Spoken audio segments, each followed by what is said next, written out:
ជារូបមន្តមួយដែលបោះទីតាំងនៅអក្សរដែលយើងចង់រកឧទាហរណ៍នៅក្នុង cell G2 នេះមាន text ABC យើងចង់ដឹងអក្សរ B ស្ថិតនៅក្នុងទីតាំងទីប៉ុន្មាន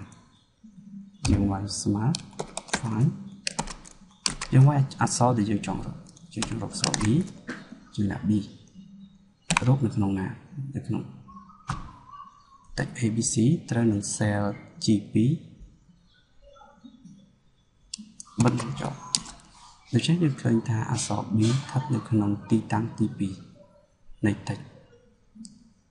G2 កំណត់សង្កល់ថាបើសិនជាយើងដាក់អក្សរ B ធំនោះវានឹងចេញថា go value វាដាក់អត់ឃើញពីព្រោះវាប្រកាន់តួអក្សរតូចនិងធំគឺបោះនឹងតម្លៃផ្សេងគ្នាដូច្នេះយើងដាក់ B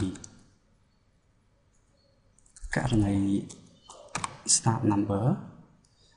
number ជាធម្មតាគឺវាចាប់ផ្ដើមពី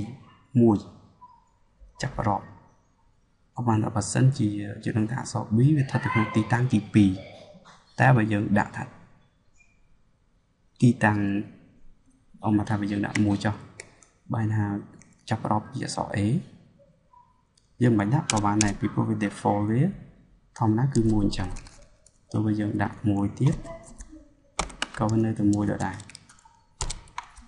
តែបើយើងដាក់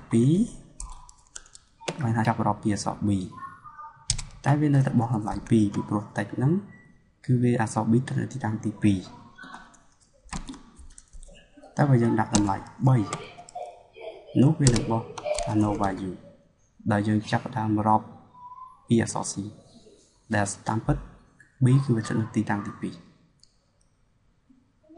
ឧទាហរណ៍នេះគឺយើងចង់រក comma តើ comma ស្ថិតនៅក្នុងទីតាំងទីប៉ុន្មាននៃ cell G3 នេះហើយសញ្ញាស្មើ find ដែលយើងចង់រកយើងអាចដាក់ comma ឬមួយក៏យើងអាចដាក់ cell reference តែម្ដង find text comma within text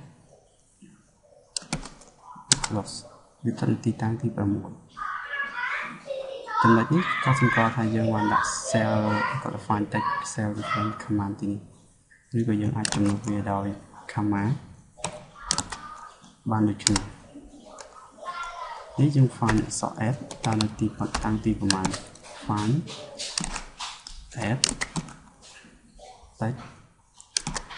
គឺនៅទីតាំងទី5បែរមកលំហាត់របស់យើងនេះគឺ phoneme